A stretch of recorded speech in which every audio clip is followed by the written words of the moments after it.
One of our main goals when creating Mistwinter Bay is to let players create their own character in order to have them be invested and immersed in the game as much as possible.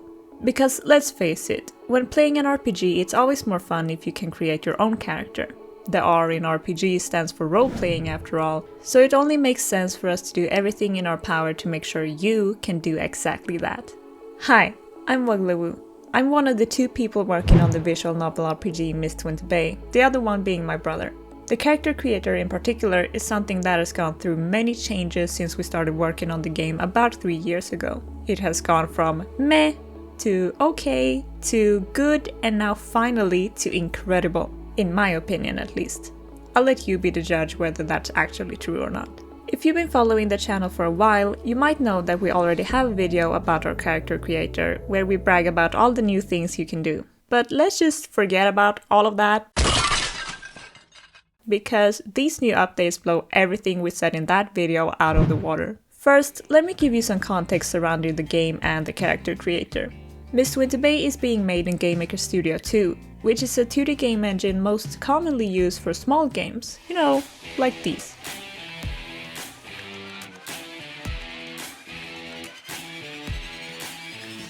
The engine uses something called texture pages to load graphics, and for a pixel art game, you might only need one texture page for the entire game. But Mistwinter Bay is a bit different in that aspect. Since all the images are made in 4K resolution, one texture page can pretty much only hold a background, a few characters, or one specific part of the character creator, like the hair for example. If you have an image as big as the player character's bodies, you can't even fit all skin colors of the same body type on one texture page. This led to slow loading, lag spikes, and yada yada, you get my point. This is the reason why we previously went from having multiple different hair color sprites to only having one white one that can be colored in the engine. As a result, you can color the hair however you like. Same thing with the clothes, lips and eyes that have been split up into smaller parts. But we never added that functionality to the bodies. That is, of course, until now. There's now a little flesh square that allows you to pick the perfect color for your character instead of having to choose from a pre-existing one we had. But adding this was a bit tricky, mainly due to something called the Terminator. It's this red line on the skin. It's prevalent in all of the game's characters, so of course we needed to have it on the player as well. But the issue was that it didn't look good on all skin tones, mainly when you tried a darker skin tone. That's kind of a deal breaker, so we spent a few days trying to fix it. What we eventually ended up doing was to split up the body sprites in two, one for the base color and one for the line art. But on the line art layer we also had the Terminator. It looks crazy, I know. From here we can change the brightness of the line art layer depending on the base color. And just like that, you can freely decide your character's complexion. And no, you can't be anything else than skin colored because it doesn't make sense with the story, unfortunately. Believe it or not, this change is quite minor compared to the other things we've done to the character creator. The main one being that we've added individual buttons for everything. Just like in The Sims and most other high quality character creators, you can now see all the options visually and then click on the one you want right away. Previously, you had to cycle through each and every option, which is just a bad user experience.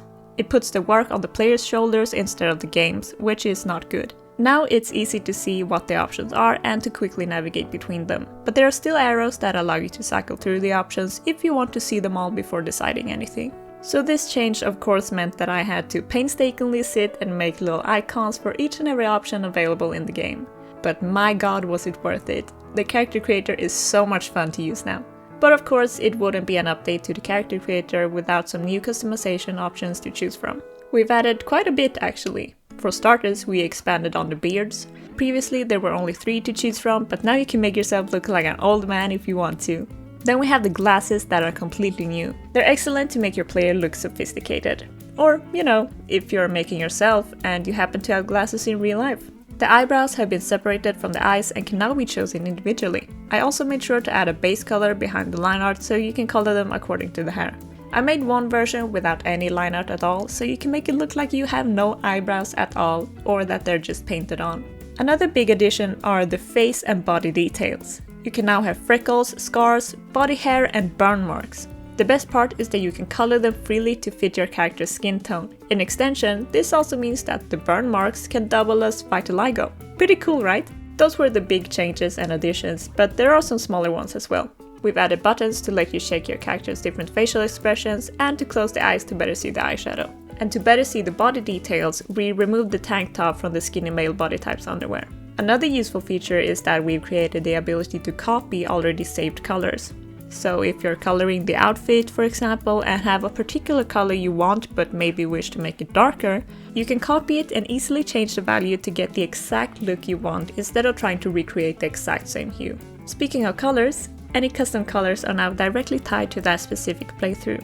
This is to ensure that there aren't any weird changes in the looks of your characters if you were to go and change the colors. So, just to show off the character creator, I'll be creating some iconic characters and I want you to guess who they are. Ready?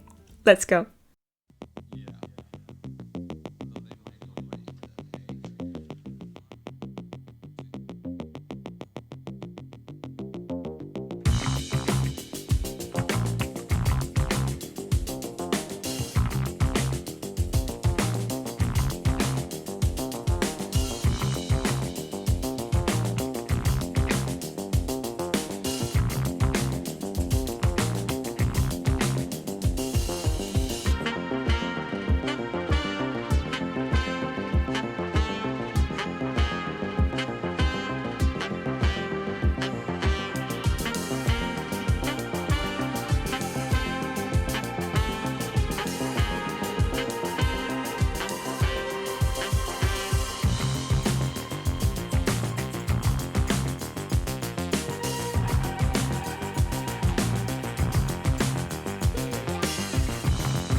How'd it go? Could you guess them all? They might not be perfect recreations, especially with the clothes, but at least now you know all the different possibilities of what kind of characters you can make in Mistwinter Bay. If you liked what you saw in this video, consider wishlisting Mistwinter Bay on Steam or follow us on social media. You can very easily do that by subscribing. We also have a Patreon if you wish to support us and get your name in the credits of the game. As always, a massive thank you to our patrons and your continued support. Thanks for watching and I'll see you next time.